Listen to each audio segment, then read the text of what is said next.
வர்க்க இயக்க தோழர்கள் ஆர்கிக்கு இன்றைக்கு நினைவு நாள். டிமிட்ரோ தோழருடைய பிறந்த நாள். ஒருவரது நினைவு நாள், ஒருவரது பிறந்த நாள். இது ஒரு தற்செயலானதுதான். மனிதனுடைய பிறப்புக்கும் இறப்புக்கும் இடையில் எதற்காக இவர்கள் வாழ்ந்தார்கள், எப்படி வாழ்ந்தார்கள் என்பதை அறிந்து கொள்ள வேண்டிய தேவையின் பொருட்டும் இது ஒரு முக்கியமான தலைப்பு தான். கூட்டத்தை தலைமை தாங்கி நடத்திய தோழர் ரெட்மேன் அவர்கள் சொன்னார்கள், இந்த நேரத்தில் இதை பேசலாமா என்று ஒரு கருத்தை சில பேர் கருதுவதாக சொன்னார். நினைக்கலாம் தோழர்களுக்கு புறநிலையில் உள்ள தீவிரமான பிரச்சனைகளின் மீதுதான் அதிக கவனம் செலுத்த வேண்டும் என்று.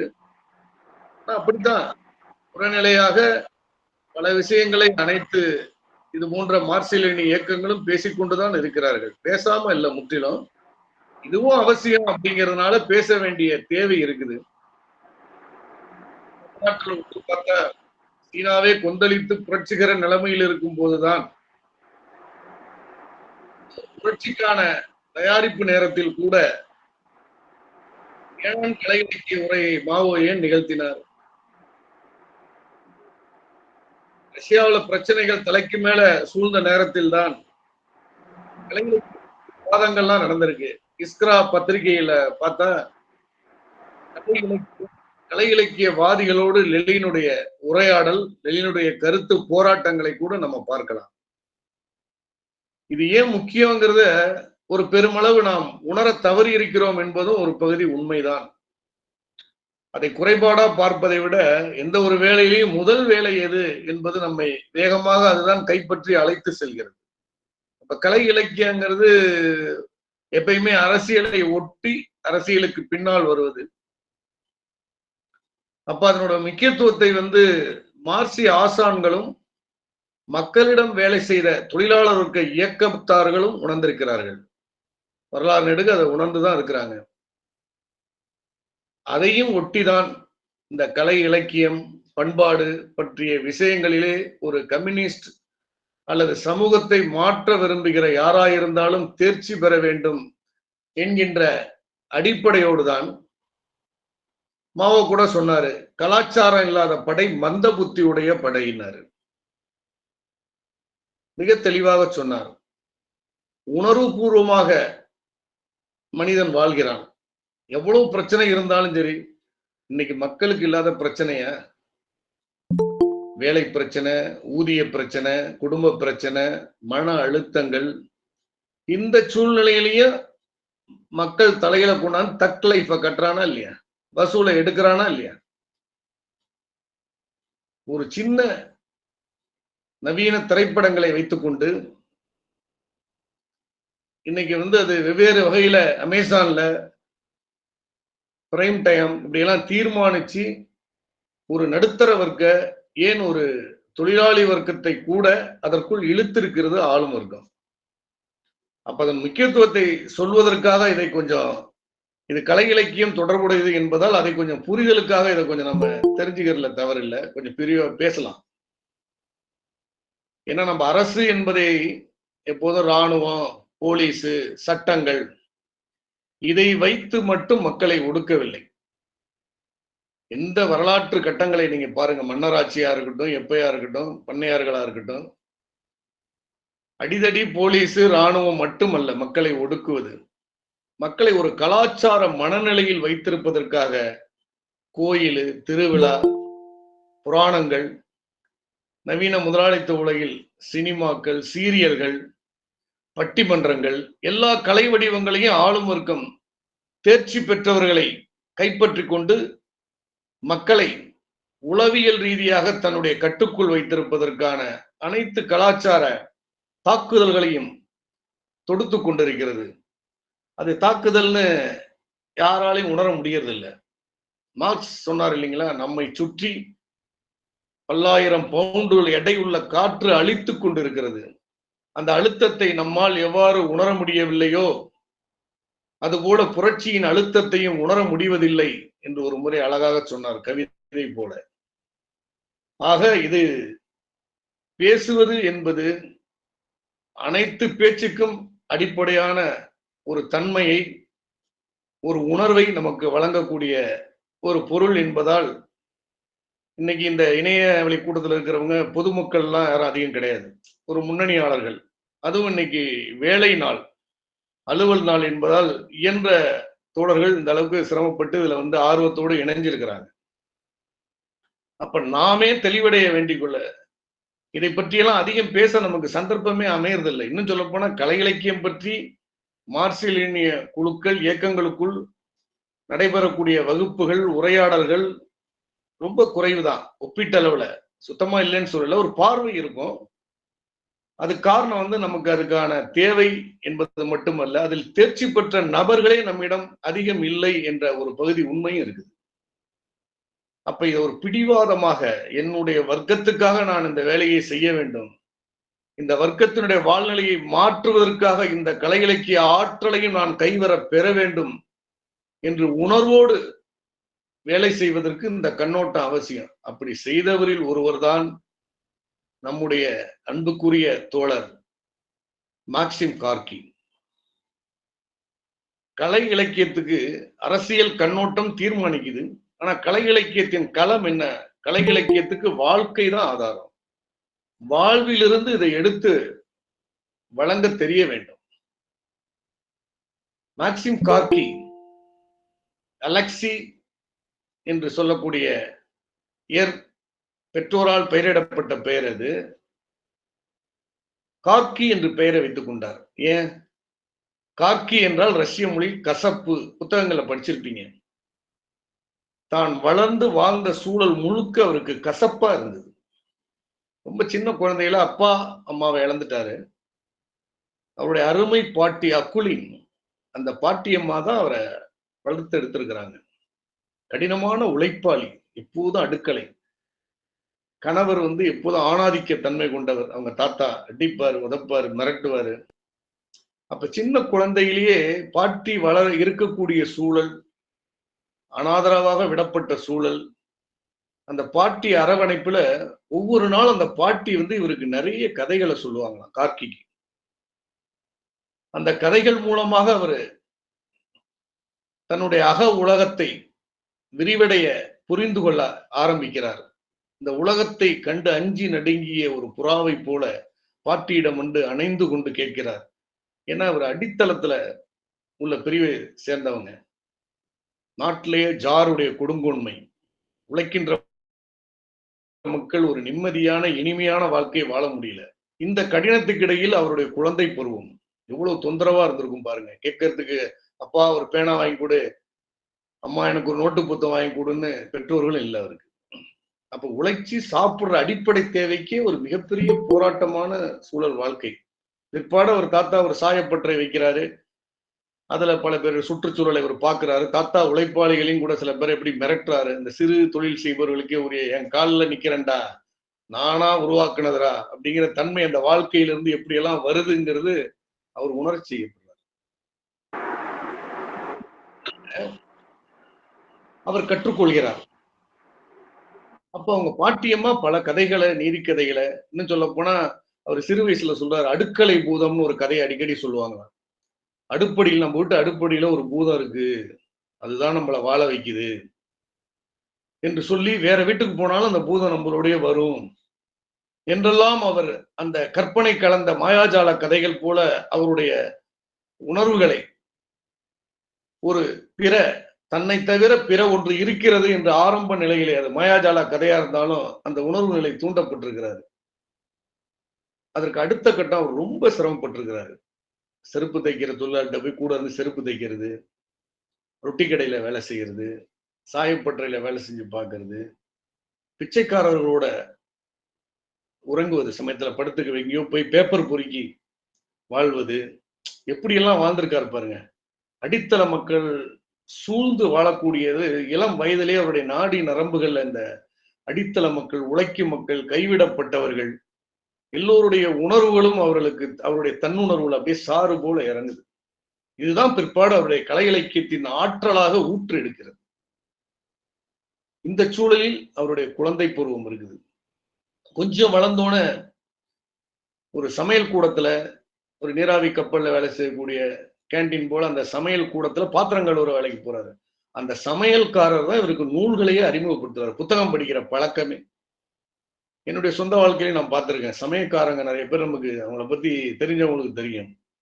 அவங்க வேலை நேரம் போக நெறைய அப்பல்லாம் அந்த பாக்கெட் நாவல் படிப்பாங்க. நான் என்னுடைய மாணவ பருவத்துல அந்த வேலைக்கு போய் பார்த்திருக்கிறேன். நல்லா படிப்பாங்க. சில பேர் ஆங்கில நாவல்கள்லாம் விறுவிறு நாவல்கள்னு படிப்பாங்க. அப்படி சில நாவல்களை படிக்க ஆரம்பித்த போது அதிலே சொல்லப்பட்ட நீதி, சாதாரண ஷல்லீர் என்று சொல்லப்பட்ட ஒரு வாக்கியத்த கார்க்கி அடிக்கடி சொல்றாரு. அவர் இளம் வயதுல என்னை ஒரு திருப்பு முனைக்கு உட்படுத்திய வாசகம் அது. நீயாகவே இருந்தால் மட்டும் போதுமா? பிறருக்காக இருக்க வேண்டாமா? நீயாக மட்டும் இருப்பதற்கு நீ ஏன்? இப்படி சுத்தி வளைச்சு கேட்கிற மாரி ஒரு தத்துவ ரீதியான கேள்வி போல உணர்ச்சியூட்டக்கூடிய அந்த வாசகம் இருக்குல்ல, அவரை துளைத்து எடுத்து நாம எதுக்கு பொறந்தோம்? ஏன்னா அவர் தற்கொலைக்கெல்லாம் முயற்சி பண்ணியிருக்காரு கார்க்கி.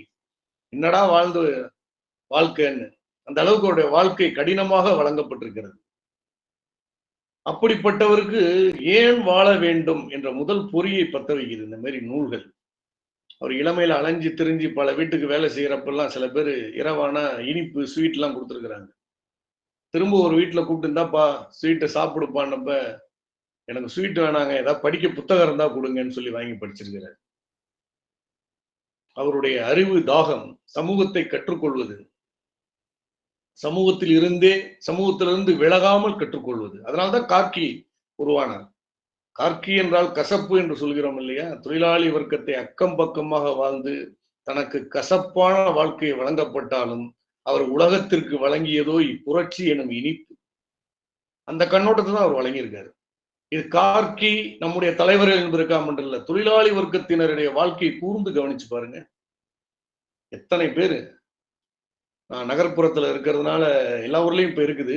இந்த ஃபாஸ்ட் ஃபுட் கடைகள்ல வடநாட்டிலிருந்து வந்து மாஸ்டர் மாரி அந்த இந்த ஃப்ரைடு ரைஸ் எல்லாம் வறுக்கிறாங்க பாருங்க.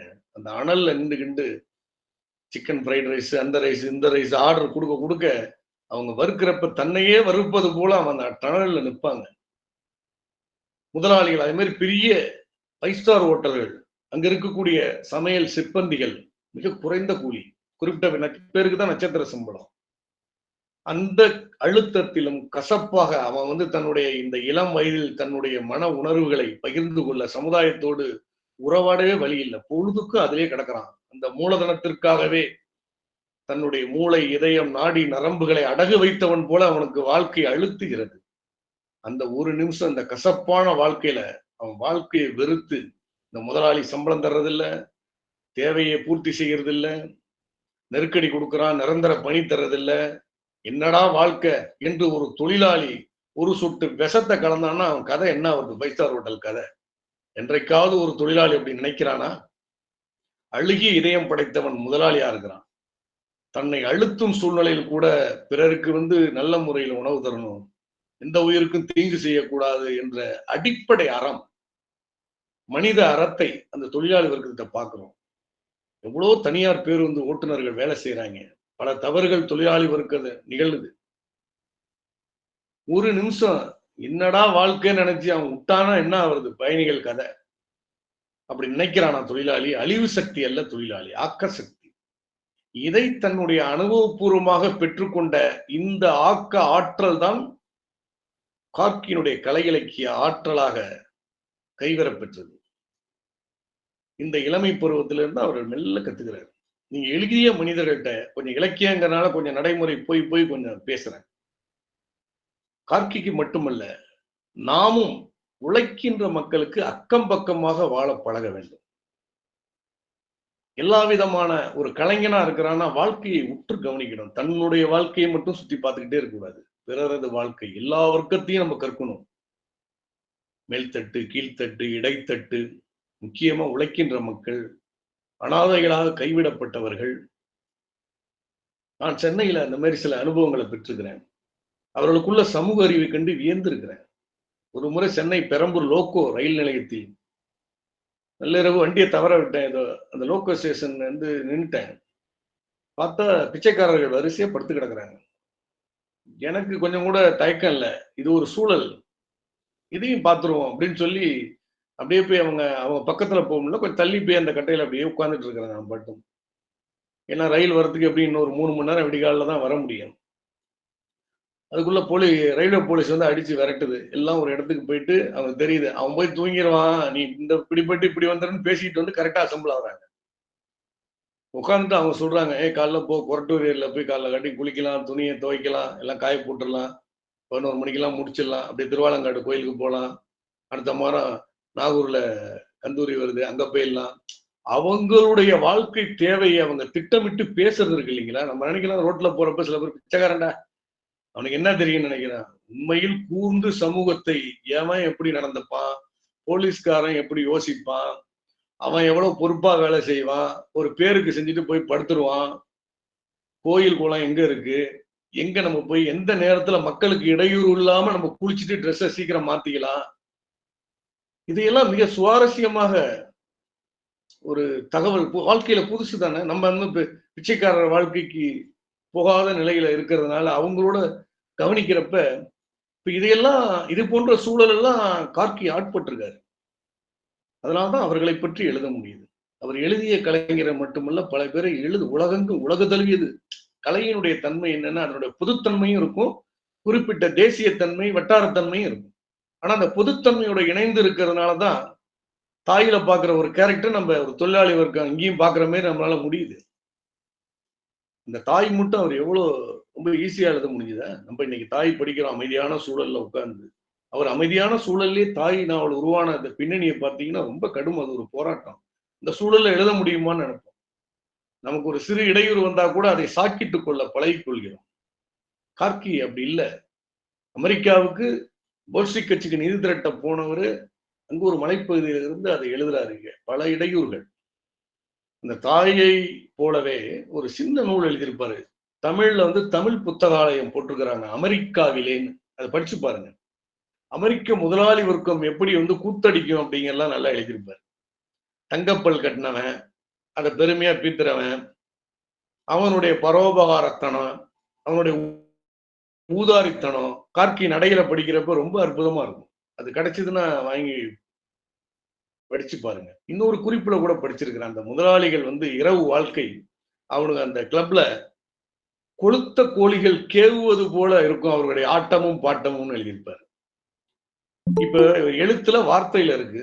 இந்த உணர்ச்சியை ஒருத்தன் எப்படி பெற முடியும்? எனக்கு புரியலைங்க அப்படின்னா வாழ்க்கை புரிஞ்சாதான் அது புரியும். வெறும் வார்த்தை புரிந்தவனுக்கு இலக்கியம் புரியாது. கிராம பகுதியில நீங்க போய் பார்த்தீங்கன்னா இந்த கோழி மேய்கிறது விவசாய பகுதியில் உள்ளவங்களுக்கு ஓரளவு புரியும். ரொம்ப கொளுத்த கோழியால கத்த ஆசைப்படும், கத்த முடியாது, கக்கான்னு ஒரு மாதிரி தொண்டை அடிச்சுட்டு கத்தும்.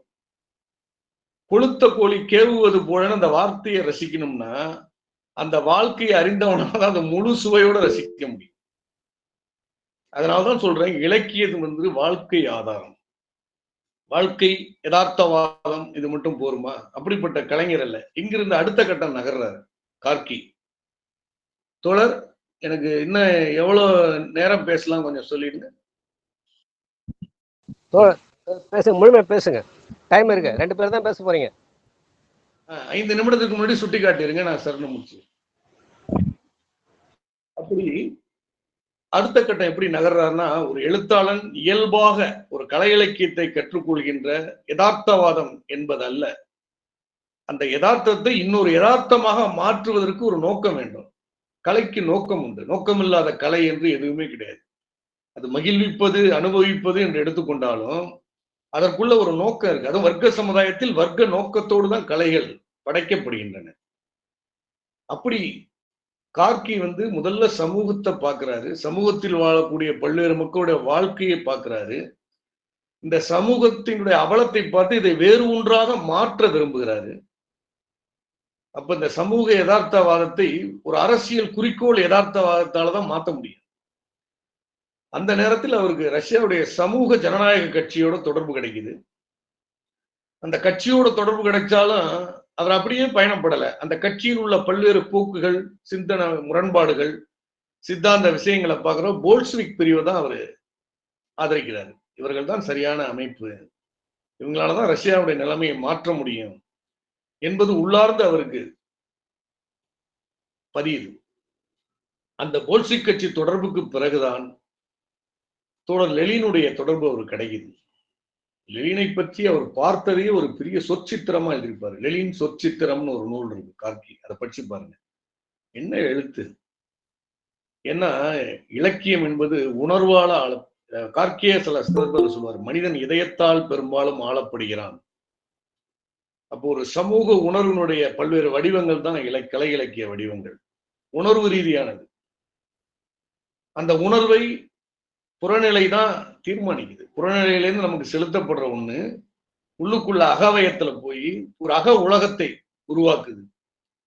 அதை சிந்திச்சு ஒருத்தன் பேசும்போது அவருக்கு என்ன இந்த புறநிலையை பற்றி, புற உலகத்தை பற்றி என்ன புரிந்து வைத்திருக்கிறாரோ, இல்லை எப்படி புரிய வைக்க விரும்புகிறாரோ, அந்த நோக்கத்தோடு கலை இலக்கியம் படைக்கப்படுகிறது. உள்ளார போறது யதார்த்தம் சார், உள்ளார போறது அப்படியே வரும் அப்படிங்கிறது கலை இல்லை. உள்ளார போயிட்டு அப்படியே வந்தா அது வாந்தி. கலை போட்டோ இல்லை, அப்படியே யதார்த்தம் போட்டோ பிடிச்சு காட்டுறது. உள்ளார போனது வேற ஒண்ணா வருது. அந்த வேற ஒண்ணுக்கு ஒண்ணு தேவைப்படுது. என்ன? இந்த புற உலகை புரிந்து கொள்வதற்கான தத்துவ போக்கு தேவைப்படுது கலைஞனுக்கு. எல்லா கலைஞனுமே ஏதோ ஒரு தத்துவ போக்கை அவன் அறிந்தோ அறியாமலோ அவன் புரிந்ததிலிருந்து தான் வெளிப்படுத்திக் கொண்டிருக்கிறான். அவன் ஒத்துக்கொள்ளாதனாலும் அதுதான். அப்ப அந்த பின்னணியிலிருந்து நீங்க பார்க்கும்போது கம்யூனிஸ்ட் கட்சியினுடைய தொடர்பு வந்த பிறகுதான் கார்கியினுடைய எழுத்துகள் ஏற்கனவே அழகு பெற்றிருக்கிறது, ஒரு இலக்கு பெற்று செழுமை பெறுகிறது. தொழிலாளி வர்க்கத்தின் இயக்கத்தோடு சேராத அறிவாளி நாளடைவில் காணடைந்து விடுவான் என்று ஸ்டாலின் அழகா சொல்லியிருப்பார். ஏதோ ஸ்டாலின் லெனின் இவங்க எல்லாம் அவங்களுக்கு இருக்கிற முக்கிய வேலையெல்லாம் விட்டுட்டு ஏன் இலக்கியத்தை பத்தி பேசணும்? இதுவும் ஒரு முக்கிய வேலைங்கிறத உணர்ந்திருக்கிறார்கள். லெனின் ஒரு சந்தர்ப்பத்தில் சொன்னார் இல்லைங்களா, மனிதகுலம் உருவாக்கிய கருவூலங்கள் அனைத்தையும் கற்று தேர்ந்தவன் தான் கம்யூனிஸ்டா இருக்க முடியும். அது வரலாற்று கட்டங்கள் தோறும் உருவாக்கி இருக்கும். மனித குலத்தால முதலாளித்துவ கட்டமா கூட இருக்கலாம். கலை, இலக்கியம், இசை, அறிவியல்ங்கிறது தனி, அதுக்குள்ள போகாதனால கலையை பற்றி மட்டுமே சொல்லிட்டு இருக்கிறேன். ஸ்டாலின் தோழர் சொல்லியிருக்கிறாரு, கலைஞர்கள் ஆன்மாவின் பொறியியலாளர்கள்ங்கிறார். ஆன்மாவை கட்டியெழுப்பக்கூடிய இன்ஜினியர்ஸ். அந்த உள்ள உளவியல் கட்டமைப்பு என்பது எப்படி முதலாளித்துவம் வரலாற்று கட்டங்கள் தோறும் ஆளும் இருக்கும் மனிதனுடைய கலாச்சார நிலைமையை உருவாக்குது, அந்த அதுல இருந்து ஒரு உளவியலை கட்டுப்படுத்துது. இதிலிருந்து மனிதனை இன்னும் சுதந்திரமான உலகிற்கு அழைத்து வர அந்த கருவியும் கையாளக்கூடிய தேவை கம்யூனிஸ்டுகளுக்கு இருக்கிறது. சமூகத்தை மாற்ற விரும்பும் யாருக்கும் இருக்குது. கம்யூனிஸ்டுகள் மட்டுமல்ல, நீங்க சாதாரண பழைய நம்ம தமிழ்நாட்டு கலைஞர்கள் எடுத்துங்க, அவங்க அரசியல் மட்டத்துக்கு எம்.ஆர். ராதாவா இருக்கட்டும், என்.எஸ்.கே. கலைவாணரா இருக்கட்டும், பழைய நடிகர்கள்லாம் பாருங்க, தங்கவேலு, இந்த காமெடி நடிகர்கள்னு சொல்லக்கூடியவங்க எல்லாம் மிக அடித்தளத்திலிருந்து வந்தவர்கள். மெக்கானிக்கா இருந்தவங்க, பழக்கடை போட்டு வித்தவங்க. அதனாலதான் வாழ்வின் சாரத்தை அவர்களால் கொடுக்க கொடுக்க மக்கள் ரசிக்கிறாங்க. அவர்கள் ஒரு சமூக சீர்திருத்தங்கிற கருத்து அளவுல பங்காற்றிருக்கிறாங்க. அவர்கள் கம்யூனிஸ்டுகளா அரசியலுக்கு வரல. ஆனா கலைஞர்கள் எங்கிருந்து கலையை பெறுகிறார்கள்? பறந்துபட்ட உழைக்கும் மக்களிடமிருந்து தான் உயிர் துடிப்பான கலையை பெற முடியும். அதுக்காக மற்றதை கத்துக்கூடாதுன்னு நான் சொல்லவில்லை, கத்துக்கொள்ளணும். மாவோ அதுதான் சொல்றாரு. ஒரு கலைஞன் சமூகத்தை அனைத்தும் தழுவியதாக பார்க்க வேண்டும், ஒவ்வொரு வர்க்கத்தையும் ஆராய வேண்டும், எல்லா வர்க்கத்தை பற்றியும் தெரிந்து கொள்ள வேண்டும். பல்வேறு வர்க்க பண்புகள் தெரிந்தாதான் அந்த கேரக்டர்ஸ், அதனாலதான் நம்மளை ஈர்க்குது இல்லையா? கன்னி நிலத்துல பார்த்தா ஒரு கம்யூனிஸ்டுகளுக்கு எதிராக ஒருத்தன் பிரச்சாரம் பண்ணிக்கிட்டே இருப்பான் நிலப்பரப்புத்துவ பாணியில. ஐயோ நாளைக்கு அவங்க ஆட்டை பிடிங்கிடுவாங்க, நிலத்தை பிடிங்கிட்டு போடுவாங்க, கூட்டு பண்ணைக்கு எதிராக. டக்குன்னு அந்த கேரட் மூக்கன்னு சொல்லி ஒரு உதாரணத்துல எழுதுவாரு மிகைல் சோலக்கேர். உங்களுக்கு அந்த ஒரு வார்த்தை, அவனுடைய கேரக்டரை அவன் எப்படி ஒரு நகைக்கத்தக்கவனாக ஒரு உருவம் கொடுப்பாரு. நம்ம காமெடிகள் எப்படியே அந்த தலையா இந்த தலையான்னு பேசணும்னு ஒரு எல்லாம் சிரிக்கிறாங்கல்ல ஜனங்க. எதிரிகளை குறிப்பிடும் போது உணர்ச்சிகரமான ஒரு மொழியில சொருகிறாங்க. அப்ப இதெல்லாம் எங்கிருந்து வரும்? இந்த விவசாய பகுதிகளை கூட்டு பண்ணையை பற்றி எழுதக்கூடிய கதையில அங்க ஒரு முதலாளித்துவ பாணியிலான அந்த உற்பத்தி முறையிலான ஒரு சொல்லை புகுத்துனா அது அந்நியமா இருக்கும். அந்த சொல்லுக்கு கரெக்டா இருக்கிற அந்த கேரட் மூக்கன், இப்படி பல மக்களிடமிருந்து தான் கலைகள் பலரும் உருவாயிருக்காங்க. கம்யூனிஸ்டுகள் மட்டுமில்லை, புகழ்பெற்ற கலைஞர்களை நீங்க எடுத்து பார்த்தா அவருடைய வாழ்க்கையெல்லாம் இந்த மாதிரி மக்களுடைய வாழ்க்கையை உற்று நோக்குறது. சார்லி சாப்ளின் வந்து அவரை நகைச்சுவை ரசிக்கிறோம்னா பணக்கார வர்க்கத்தை ஒரு உற்று நோக்கி இருக்க பார்த்தாதான் அவனுடைய சேட்டைகள் புரியும். நம்மை போன்ற சில கம்யூனிஸ்டுகள் முன்னணியாளர்களுக்கு இதுல கொஞ்சம் புரிதலும் பிழை புரிதலும் இருக்கு. வேற ஏதாவது பார்த்தாலே தோழர் அப்படிங்க குட்டி முதலாளிங்க அந்த மால்ல நின்னாருங்க, இங்க நின்னா எங்க நின்னா என்ன செய்யறாரு, அப்ப எப்படி கற்றுக்கொள்வது? எல்லா வர்க்கத்தையும் உற்று நோக்கணும். அவனை ஒரு கேரக்டரா வடிச்சு ஒரு கதை எழுதணும்னா தேவை. ஒரு கோயிலை பற்றி பக்தர்களை பற்றி எழுதணும். உண்டியல்ல ஒரு கவிதை நான் எழுதினேன், நேரா போறான் கருவறையில பார்த்தா எல்லாமே டீ பிளேட் ஒருத்தர் பயம், அது பயம், இது பயம், எல்லாம் சான்ஸ்கிரிட்லயே இருக்கு. தட்டுல போடுங்கோங்கிறத மட்டும் தமிழ்ல கேட்கறாங்க. இது எப்படி என்னால கண்டுபிடிக்க முடியும்? நான் கோயிலுக்கு போனாதான் தெரியும். அப்ப அங்க கோயிலுக்கு போவது என்பது மற்றவர் போவதற்கும் ஒரு கலைஞன் நாம் போவதற்கும் ஒரு நோக்கம் இருக்கணும். இன்னும் கோயிலுக்கு போறது ஐயா சாமின்னு கும்புறதுக்கு அல்ல. அப்ப மக்கள் புழங்கும் இடங்களை எல்லாம் ஒரு டாஸ்மார்க் கடையா இருந்தா கூட நீங்க வாசல்லையோ அங்கேயோ போய் பார்க்கணும். போயிட்டாலும் ஐயோ நம்மளை பத்தி தோழர் என்ன நினைப்பாங்க, அப்படி நினைப்பாங்க அப்படின்னா நீ வந்து அதுக்கு அடிமையாக கூடாது, குடிக்க கூடாது, படுத்து உருளக்கூடாது, ஐயோ கோவிந்தான்னு கும்பிடக்கூடாது. நீ ஏன் பார்க்க கூடாது? கோடிக்கணக்கான மக்கள் அதன் பின்னால் அதை அணிதிரட்டி வைத்திருக்கு. அதை எப்படி மீட்பது? அவங்க உளவியல் என்ன? இதைத்தான் மாவோ நல்லா செழுமைப்படுத்தி சீன சூழலுக்கு நிறைய சொன்னாரு.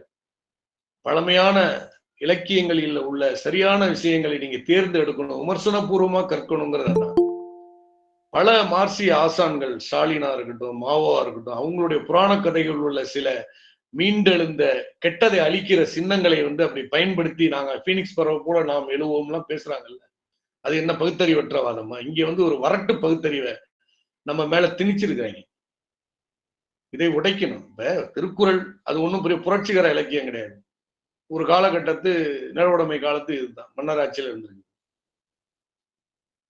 இந்த மாதிரி ஒருத்தன் வந்து பறந்து கெடுகைய உலகேற்றியான் அப்படிங்கிறார்ல, ஒருத்தனுக்கு உணவு இல்லைன்னு சொல்லினா அவனை உருவாக்கிய கடவுள் ஐயோ ஐயோ ஐயோன்னு பறந்து அலைஞ்சு சாவிடா அப்படிங்கிறார். அது எவ்வளவு பெரிய ஒரு ஆத்திரமான குரல். அதனாலதான் அது ஈர்க்கப்படுது. அது சம்பந்தப்பட்டவங்கள்ட்ட நேரடியா அந்த காலத்துல அவரால் சொல்ல முடியாது, மன்னத்தை கழுத்தை வெட்டிடுவான். இப்படிப்பட்ட இலக்கிய பார்வைகள்லாம் நம்மள்ட்ட இருக்கு.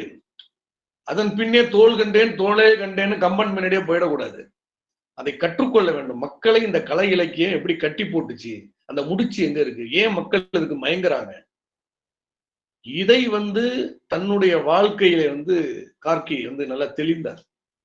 ஆண்டன் செக்கோவ், அந்த மாதிரி டால்ஸ்டாய், இவர்கள் எல்லாம் பெருமதிப்பும் தொடர்பும் வச்சிருந்திருக்காரு. சீன எழுத்தாளர் லூசுன்ட்ட கூட அவருக்கு தொடர்பு இருந்திருக்கு. மிகப்பெரிய புரட்சியில் ஈடுபட்ட நம்முடைய தோழர் லெனின் டால்ஸ்டாய் எப்படி மதிப்பிடுகிறார்? ரஷ்ய ஒரு காலகட்டத்தினுடைய நிலை கண்ணாடிங்கிற மாதிரி அவரை பார்க்கிறார். அவருடைய இறப்புக்கெல்லாம் எழுதியிருக்கிறார். அவரை பற்றிய குறிப்புகள் நிறைய அவருடைய லெனினுடைய கலை இலக்கிய பதிவுகள்ல இருக்குது. அதே போல ஒரு கட்சிக்குள் இருக்கக்குள்ள கூட கார்கியினுடைய பார்வையின் மீது தொடர்ந்து சித்தாந்த தாக்கத்தை கொடுக்கிறார் லெனின். எவ்வளவு அருமையான லெனினை பற்றி நினைக்க எனக்கு ரொம்ப இதா இருக்கு. நமக்கு அப்படி பக்கத்துல ஒரு லெனின் இல்லையேன்னு தோணும். அவருடைய இதை கரெக்டா மானிட்டர் பண்றாரு. எங்க அவருடைய சரியான விஷயத்தை அங்கீகரிக்கும் அதே நேரத்தில் அவர் தாராளவாதியா இருக்கும்போது இடித்துரைக்கிறார். உங்கள் பார்வை தவறு, இலக்கிய பார்வை. இப்படிப்பட்ட முரண்பாடுகளை ஏகாதிபத்தியங்கள் வெளியில எப்படி கையாண்டுச்சு? கார்கி ஒரு அருமையான கலைஞர். எப்படி குடும்பத்துல சொல்லுவாங்கல்ல, குடும்பத்துக்காகவே உழைச்சாயா, எவ்வளவு பெரிய மனுஷன்யா. அமைப்பு வாழ்க்கையிலும் இருக்கும், அமைப்புக்காகவே இருந்தாயா, எப்படி தூக்கி போட்டாங்கன்னு. இது விதிவிலக்கான அனுபவங்கள்ல சரியும் இருக்கலாம், தப்பும் இருக்கலாம். ஆனா புரட்சிகரமான பாட்டாளி வர்க்கத்தின் ஒரு இலக்கிய கர்த்தாவை எப்படி இதுல இருந்து கலட்டுறதுங்கிறதுனால கட்சிக்கு அவருக்கு சண்டை, லெனினுக்கு கார்கியை பிடிக்காது, இப்படி எல்லாம் அவதூறுகள். அவர் சமூக ஜனநாயக கட்சியை விட்டே நீக்கிட்டாங்க. இப்படிப்பட்ட பிரச்சாரத்தை மறுத்து அவதூறுன்னு எழுதிய பிறகு மேற்குலக பத்திரிகைகள் தொடர்ந்து இந்த வேலையை செஞ்சன. அந்த மாதிரி தருணத்துல இஸ்க்ரால வந்து ஒரு பகுதி ஒரு குறிப்பே எழுதுறாரு. நாடு கடத்தப்பட்ட கார்கி எப்படி ரஷ்யா மாஸ்கோவுக்கு வந்த போது அவ்வளவு மாணவர்கள், இளைஞர்கள் அந்த ரயில்வே ஸ்டேஷன்ல அவர் வரவேற்க நிக்கிறாங்க. ஆனால் அவர் கம்யூனிசத்தை விட்டு போயிட்டாரு, கட்சியை விட்டு போயிட்டாரு, லெனினுக்கு முரண்பாடுன்னு சொன்ன அந்த ஆளும் இருக்க கும்பல் அதற்கேற்ற போல நடந்து கொண்டுச்சுன்னா இல்ல, அவரை ரயிலே கைது பண்ணி திரும்ப கடத்துறாங்க. பாத்தீங்களான்னு அதை குறிப்பிட்டு எழுதுறாரு லெனின். ஸ்டாலின் அப்படிதாங்க. அவர் இலக்கிய ரசனையே கிடையாது, பார்வையே கிடையாது. அவருடைய பீரியட்லாம் பாத்தீங்கன்னா அவங்க நாட்டுல யார் யாருக்கு ரஷ்யாவுல பழமையான ஆதிக்க சின்னங்களை எல்லாம் அகற்றிட்டு ஜனநாயக ரீதியாக யார் யாருடைய நினைவு சின்னங்கள் வைக்கலாம், கலைப்பொருள்கள் வைக்கலாம், எங்க அருங்காட்சியகம் வைக்கலாம் லிஸ்ட் எழுதுறப்ப அதுல கற்பனாவாத சோசலிஸ்டுகளான ராபர்ட் ஓவன், சிமன் பூரியே இவங்களுக்கு எல்லாம் சிலை வைக்கிறாங்க. இந்த குறிப்புல எழுதுறாங்க கம்யூனிஸ்ட். இவங்கள சிலையெல்லாம் நம்ம வைக்கலாம். எவ்வளவு ஜனநாயகவாதிகளாக, அதிகபட்ச ஜனநாயகவாதிகளாக கம்யூனிஸ்டுகள் தான் இருந்திருக்கிறாங்க. Leonardo da Vinci. அதனாலதான் கம்யூனிசத்தினுடைய ஜனநாயக பண்பையும் மனிதகுல விழுமியத்தையும் அறிந்த கலைஞர்கள் தானாக ஈர்க்கப்பட்டிருக்காங்க. பிகாசோல இருந்து சாப்ளின் வரைக்கும்.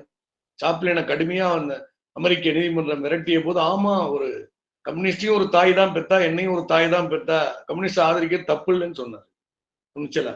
அமெரிக்காவில பால் ராப்சன் அமெரிக்க இசைக்கலைஞன் ரஷ்யாவில் வந்து பாடினாரு. அந்த பாரிஸ் கம்யூன் யூஜின் பாட்டியர், இன்னைக்கு நம்ம பாடுறோமே பட்டாளி வர்க்க சர்வதேச கீதம், பட்டினி கொடைஞ்சிறைக்குள் பதறுகின்ற மனிதர்கள், அந்த பாடலை அதுல லெனின் அவ்வளோ மனம் ஆழ்ந்திருக்கிறார். அவரை பற்றி நினைவு குறிப்புகள் எழுதியிருக்காரு. லெனினுக்கு எவ்வளவு பெரிய வேலையெல்லாம் இருக்கு. ஏன் ஒரு கலைஞனை பற்றி எழுத வேண்டும்? பாட்டாளி வர்க்க இயக்கத்தின் பல்லும் சில்லும் சக்கரத்தின் ஆற்றலாக கலை இயங்க வேண்டும் லெனின் விரும்பியிருக்கார். அப்படிப்பட்ட கலைஞர்களை தூக்கி கொண்டாடி இருக்கிறார். இதற்கு வெளியிலே இருக்கிற ஜனநாயக கலைஞர்கள் மன்னராட்சியை எதிர்த்த பீத்தோவானுடைய சிம்பனியை ரசிச்சிருக்காரு. லுனாச்சார்ஸ்கி அவருடைய குறிப்புல எழுதியிருக்கிறார். அதுல ஒரு பிட்டை அவர் கேட்டுட்டு, நம் மனிதனாக பிறந்த பேரை அடைய செய்கிறார்கள் இவர்கள்லாம் அப்படின்னு சொல்லியிருக்கிறார் லெனின். ரசனையற்றவரா? லெனின் சாக 2 நாளைக்கு முன்னாடி வரைக்கும் சில நூல்களை படிக்க சொல்லி, குரூப்ஸ்கயாவை படிக்க சொல்லி கேட்டிருக்கிறார். அவருடைய தன்னினைவு இருந்த வரைக்கும். என்ன புரட்சிகர இலக்கியத்தை மட்டும் படிக்கல, ஜாக்லாண்ட் அவருடைய கதைகளை படிச்சிருக்கிறாரு. விக்டர் ஈகோ அவருடைய கதைகளை படிச்சிருக்காரு. கார்கியினுடைய சில பகுதிகளை படிச்சிருக்கிறாரு. உயிரோட இருந்த வரைக்கும் கார்கியோட தொடர்பு வச்சுக்கிட்டே இருந்திருக்கிறார். ஏன்னா வந்து மக்களோட புலங்கியால் அவர்கிட்ட இருந்து நிறைய தெரிஞ்சுக்கிறார். சுவாரஸ்யமா சதுரங்கம் விளையாடிக்கிட்டு ஒரு புகைப்படத்தை நம்ம ரொம்ப எல்லா இடத்துலையும் பார்த்திருப்போம். ஸ்டாலினுக்கும் கார்கிக்கும் அவதூறு பண்ணாங்க. அந்த கார்கி இறந்த போது 68 வயசுல இறந்துடுறாரு கார்கி. அவருடைய அந்த உடலை தூக்கி சுமந்து வர்றாரு ஸ்டாலின். அந்த படத்தையும் நீங்க புகைப்படத்துல பார்த்திருப்பீங்க. எவ்வளவு அவதூறுகள். அதாவது கம்யூனிஸ்ட் கட்சிக்கு ஒரு கலைஞனே உருவாகாத அளவுக்கு சூழலை உருவாக்குவது. அப்படி ஒருத்தன் உருவாயிட்டானா அவனுக்கும் கம்யூனிஸ்ட் கட்சிக்கும் முரண்களை உருவாக்கி கலட்டுறது என்னென்னவோ பண்ணி பார்த்திருக்காங்க. ஆனா இருந்த வரைக்கும் ஸ்டாலின் காலத்துல இருக்கட்டும், ரஷ்ய புரட்சிக்கு பிறகு நிறைய ரயில் நிலையங்கள்ல வந்து கார்கியினுடைய பேர் வச்சிருக்கிறாங்க, விமான நிலையத்துக்கு வச்சிருக்கிறாங்க, அருங்காட்சியகத்துக்கு வச்சிருக்கிறாங்க. மாறுபட்ட கருத்து என்பது ஒரு ஐக்கியமும் போராட்டமும் தான் வளர்ச்சி தரும், முரண்பாடை கூர்மையாக்குவது வளர்ச்சி தருங்கிறத அந்த சித்தாந்தத்தை சொந்த வாழ்க்கையில் அமுல்படுத்திக் கொண்டவர் கார்கி, லெனின், இந்த மாதிரி தோழர்கள் தான். அதனால்தான் அவங்களுடைய உறவு அப்படி இருக்குது. இப்ப இந்த கார்கி எவ்வாறெல்லாம் கலையை தன்னுடைய வாழ்விலிருந்து பெற்றுக்கொண்டார், தனக்கான லட்சிய பாதையை தொழிலாளர் வர்க்கத்தை இயக்கத்தோடு எவ்வாறு தொடர்ந்தார், தன் வாழும் காலத்திலேயே தான் நம்பிய தத்துவத்தை செயல்படுத்திய ரஷ்ய பாட்டாளி வர்க்கத்தின் மூலமாக எவ்வளவு ஒரு மகிழ்ச்சியை பெற்றிருப்பார் அவர். புரட்சி இப்போ வருமா அப்போ வருமா, இன்னும் எவ்வளவு தூரம் வரும்னு அவநம்பிக்கை பலருக்கும் இருக்குது. நாத்தோழர் இந்தியாவில 70 ஆண்டுக்கு மேலாது, 80 ஆண்டுக்கு மேலாது, ஒன்னும் வரல. அப்படி அல்ல. அது நம்ம எந்த அளவுக்கு வந்திருக்கோமோ அந்த அளவுக்கு புரட்சியும் நகர்ந்து வரும். எவ்வளவு மக்களை திரட்டுவதற்கு, அதுக்குதான் இதை பத்தி எல்லாம் பேசணும். கலை இலக்கிய சாதனங்களும் மக்களை திரட்டுவதற்கு நமக்கு ரொம்ப ஒரு அடிப்படையான கருவி. இன்னைக்கு இன்னும் சூழல் இருக்கட்டும், நீங்க போங்க, எந்த வீட்டுக்கு போங்க, இந்த நேரத்துல கரெக்டா எல்லாம் சீரியல்ல உட்கார்றாங்க ஜனங்க. ஏன் அது இருக்குது? அந்த நாடக சீரியல் தொடர்கள்ல வந்து குடும்பத்தில் சமூகத்தில் நடக்கும் பல்வேறு முரண்களை பல கேரக்டராக்கி எதிரெதிரா பேச வைக்கிறான். அது ஒரு உலகத்தை தனக்குள்ளேயே அவங்களுக்கு அது வழங்குது. ஆஹா நல்லா கேட்டான்டா, நான் கேட்க நினைச்சதான் அவன் கேட்டான்டா. சினிமா வசனத்துக்கு நீங்க விசில் அடிக்கிறது கட்டுறதெல்லாம் ஹீரோ பக்கம்லாம் அதனால இந்த மனநிலை தானே. அப்ப கலைப்படைப்பு வந்து ஒரு மனநிலையை பேணுவது, தனக்குள்ளேயே குதிச்சு ரசிச்சு சிரிச்சு அழுது அப்படியே அடங்கிடுது. சமூகத்தை மாற்றுவதற்கு நீ வெளியே வரக்கூடாது. அப்ப சீரியல் பார்க்கறவங்க முட்டாளு அப்படி இப்படி, இது ஒரு தவறான பார்வை. மக்கள் தனக்கு என்ன வழங்கப்படுதோ அதை பார்த்துட்டு இருக்கிறாங்க. அதை விட இழுக்கக்கூடிய எத்தனையோ சீரியல் பார்க்கலாம், ரோட்ல வர்றப்ப நம்ம ஒரு கூட்டம் நடத்துறோம், எத்தனையோ கலை நிகழ்ச்சி இதெல்லாம் பார்க்கறப்ப நின்று பார்க்கதான் செய்யறாங்க. அப்ப நவீன வடிவத்துல கொடுக்கணும், அதை கற்றுக்கொள்ள வேண்டும், தேர்ச்சி பெற வேண்டும், இதை பற்றிய பயிற்சி எடுக்கணும். நம்ம எல்லாமே தேவைதானே. அதை புரிந்து கொள்ளாமல் இதுக்கு வந்துட்டீங்க, இணைய கூட்டம் நடத்துறீங்கன்னு சில பேர் சொன்னதா சொன்னாங்களே. ஏன் ஒரு காலத்துல வந்து எனக்கு தெரிந்து நான் இளைஞனா இருந்த போது ரவுண்டு டயர் தட்டி தான் எல்லா ஊர்லயும் கட்டுவாங்க. இப்ப அப்படியே கட்டுறோம். மொத்த சமூக வளர்ச்சிக்கு ஏற்ற மாதிரி கம்யூனிஸ்டுகளும் மாறி, அவன் தான் கம்யூனிஸ்ட். இன்னமும் நான் மாட்டு வண்டியிலேயே தான் போவேன், பெட்ரூம் லைட்டே தான் வேணுமாங்கிற மாதிரி. இன்னைக்கு மக்களை சந்திக்க பல்வேறு தொழில்நுட்ப வடிவங்கள்ல ஒண்ணு இந்த இது பெரிய சாதனை ஆஹா அப்படின்னு யாரும் சொல்லிக்கலையே. இது ஒரு வடிவம். இந்த வடிவில மக்களை சந்திக்கிறோம், ரோட்ல போனாலும் சந்திக்க போறோம். இதுலயே ஒரு 70-80 பேரை சந்திக்கிறோம், ரோட்ல போனாலும் 50 பேரை சந்திக்க போறோம். ரோட்ல நின்னா களம், இங்கே விழுந்தா கோலான்னு இப்படிப்பட்ட பைத்தியக்காரத்தனான ஆட்கள் இருப்பாங்க. அது திட்டமிட்டு பேசுறவங்கள தான் நம்ம குறைப்பட்டுக்கணும். தெரியாதவர்களுக்கு இதன் அவசியத்தை விளக்குவது, இதுவே இப்படி இருக்குன்னா அப்ப கலை இலக்கியத்தை விளக்குவது என்ன பாடா இருக்கும்னு பாத்துங்க. நம்முடைய அரசியல் முன்னணியாளர்கள்னு கருதி கொண்டிருக்கக்கூடிய மக்கள்கிட்ட அது பிரச்சனை இல்லை. மக்கள் தனக்கு தொடர்புடையதை, தனக்கு தேவையானதை வழங்கும் போது அருமையை ஏற்றுக்கொள்வாங்க. நம்ம கலை இலக்கிய வடிவங்கள்லயும் தேர்ச்சியிலையும் பின்தங்கி இருந்தா கூட நம்ம பிரச்சனையை பேசுறேன்டா, கொஞ்சம் நின்று கேட்போம். அப்ப நாம் அப்படி தேர்ந்தெடுத்து பேச கற்றுக்கொள்கிறோமா? உள்ளடக்கத்திற்கும் வடிவத்திற்கும் உள்ள தொடர்பு பத்தி நமக்கு தெரியுதா? எந்த வடிவம் உங்களுக்கு பிடிக்குது? எவ்வளவு நேரம் எடுத்துக்க முடியும்? இணைய கூட்டத்திலே எடுத்துங்க, எவ்வளவு நேரம் ஒருத்தர் உட்கார்ந்து கேட்க முடியும் இருக்கிற சூழல்ல?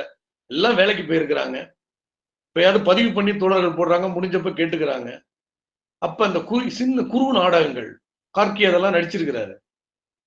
சின்ன கிட்டுமாங்க, அந்த மாதிரி சின்ன ஸ்கிட்டா, அப்படி சின்ன நாடகங்கள், காட்சி பாவனைகள், பல விஷயங்கள் நம்ம யோசிக்க வேண்டியிருக்கு.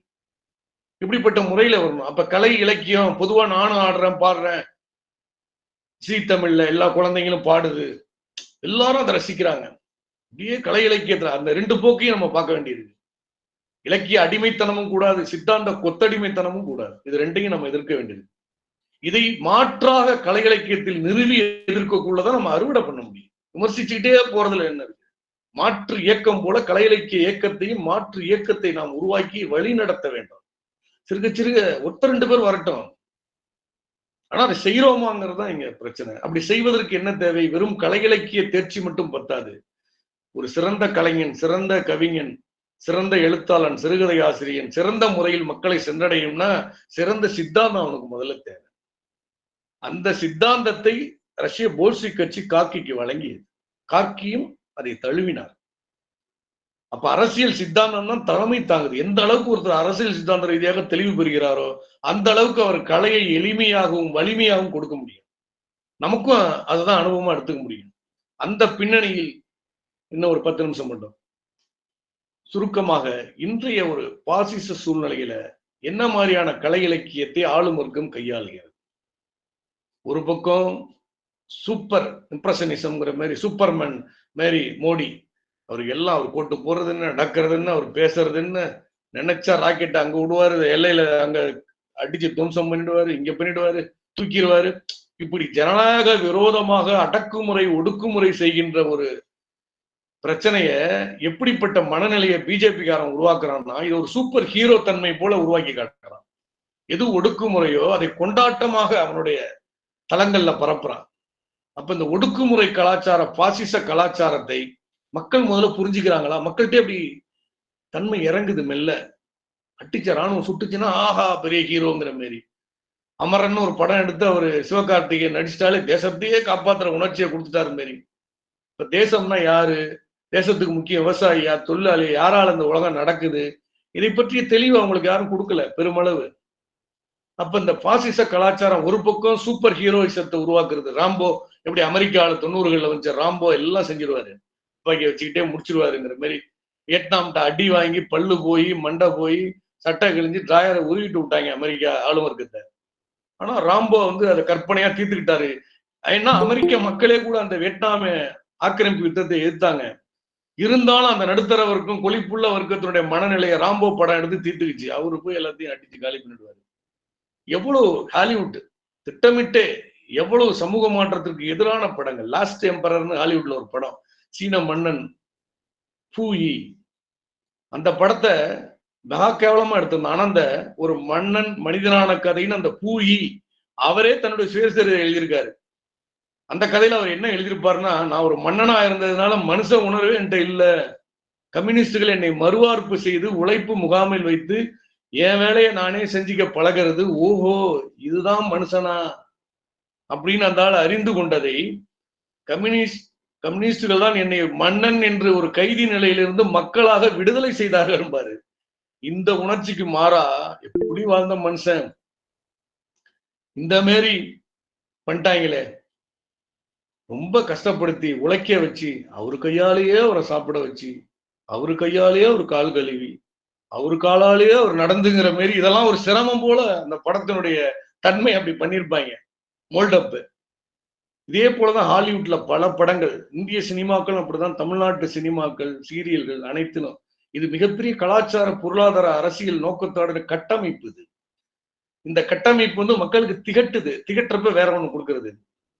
அப்ப இதை முறியடிக்கும் என்றால் இது என்ன செய்து, இதனோட இன்ஜினியரிங் என்ன, இதனுடைய கட்டமைப்பு என்ன என்பதை நாம் கற்பதற்கு அரசியல் தேவைப்படுது. அக உலகத்தில், மக்களுடைய அக உலகத்தில் புதிய எழுச்சியை, கருத்துக்களை உருவாக்குவதற்கு இந்த அரசியல் சித்தாந்தம் நமக்கு தேவைப்படுது. அது புரிஞ்சாதான் அதை செய்ய முடியும். வெறும் கருத்தே கலை அல்ல, கருத்தின் மீதான உணர்ச்சி கலை. அதை ஏற்படுத்துறதுக்கு வல்லமை தேவை. அதனாலதான் லெனின் சொல்லியிருக்காரு, கார்கி லெனின் உரையாடலின் போது ஒரு வாட்டி கார்கி சொல்லியிருக்காரு, கவிதை வந்து எழுதுறது நேரம் கம்மியா, அதனால நிறைய பேர் எழுதுறாங்கிற மாதிரி உரையாடி இருக்காரு. அப்ப லெனின் அதை மறுத்து பேசுறாரு, கவிதை எழுதுறதுக்கு ரொம்ப திறன் வேணும், தேவை ரொம்ப வேணும், என்னெல்லாம் உடம்பு தோலை உரிச்சா கூட 2 வரி வராதுன்னு. எவ்வளவு யதார்த்தமா சொல்றாரு பாருங்க. இப்ப கலையினுடைய வலிமையும் முக்கியத்துவத்தையும் பல விதத்தில் வந்து மார்க்சிய ஆசான்கள் உணர்ந்திருக்கிறார்கள். அதனால்தான் மாவோ கூட ஏனான் கலை இலக்கிய உரையில கலையை கலையியல் விதிகளோடு பூர்த்தி செய்யப்பட்டதாக இருக்கணும், நம்ம தொடர் எழுதுறாங்கிறதுனால ஒரே உணர்ச்சி நடையில முழக்கங்களை எழுதிவிட்டு அது கவிதை, ஏதோ ஒண்ணு எழுதிவிட்டு அது கதை அப்படிங்கிறத துவக்க கட்டத்துக்கு அவங்கள பாராட்டலாம். மக்கள்கிட்ட அது எடுபடாது இல்ல, மக்களுக்கு அது பிடிக்கணும்ல, இதயத்தை ஆளணும்ல. போய் கலைக்கு அப்படி ஒரு தன்மை இருக்குல்ல, பல நூற்றாண்டுகளுக்கு பிறகும் நிலை பெற்று, அந்த கலையை உருவாக்கிய மனிதனே அழிந்தாலும் அந்த கலை நிலை பெற்று வாழுது. 2வது, பல நூற்றாண்டுகளை காலங்களை வந்து ஒரு புத்தகத்தை படிக்கிறப்ப கடந்துடுறோம் எளிதா. ஒரு தாய் நாவலை படிக்கிறப்ப ரஷ்யாவுடைய சமூக கொந்தளிப்ப கொஞ்ச நேரத்துல அத்தனை ஒரு 150 ஆண்டுகளுக்கு முன்னாடி உள்ளதை ஒரு நாள்ல நம்ம புரிஞ்சுக்க முடியுது.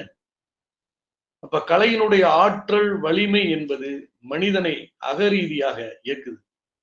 ஒரு பக்கம் பாசிச கலாச்சாரம், எல்லாம் வன்முறை, வாயரிசம், தனி மனித ஹீரோத்தனம், ஜனநாயகத்தன்மையை கருவறுப்பது, இதுதான் பாசிச கலாச்சாரத்தினுடைய நீ கூறா இருக்கு. ஜனநாயகமே கிடையாது. ஒருத்தனை எதிரியா சித்தரிச்சுக்கிட்டு நீ துப்பாக்கி தூக்கி அடிக்கிறவன் ஹீரோ.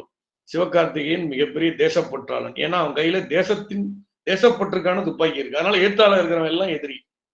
இப்படி சுலபமா முடிக்கிறது கதைய.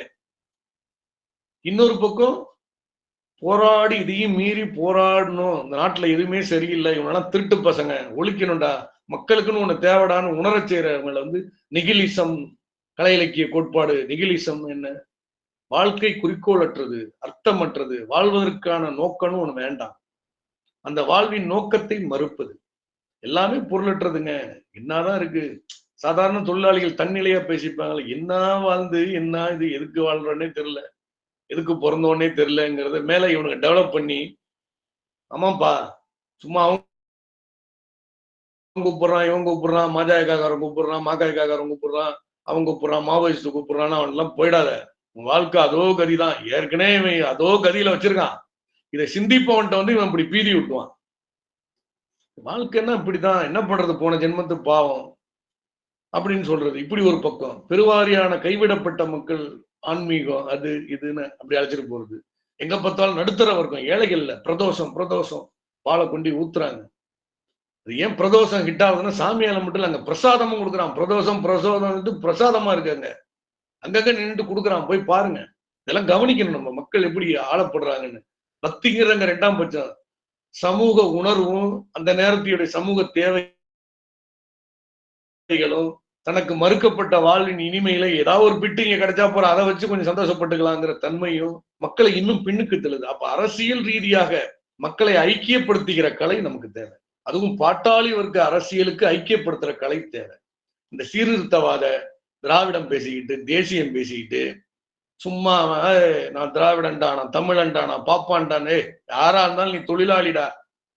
தொழிலாளிக்கு இதுல என்ன இருக்கு? உனக்கு என்ன கிடைக்குது இதுல? தொழிலாளிக்கு உரிமை இருக்கா? 8 மணி நேரம் உறுதியான வேலை இருக்கா? நிரந்தரமான பணி இருக்கா? அதற்கு பிறகு உன் பொண்டாட்டி பிள்ளையோட போய் சந்தோஷமா மனித வாழ்க்கையை வாழக்கூடிய நிலைமை இது தோற்றுவித்திருக்கிறதா? இந்த சித்தாந்தம் தருமா? இதுக்கு என்னவோ அதை பேசுற, அதை கொடுத்துட்டு பேசு. அதுக்கு உத்தரவாதம் இருக்கா உன்னிடம்?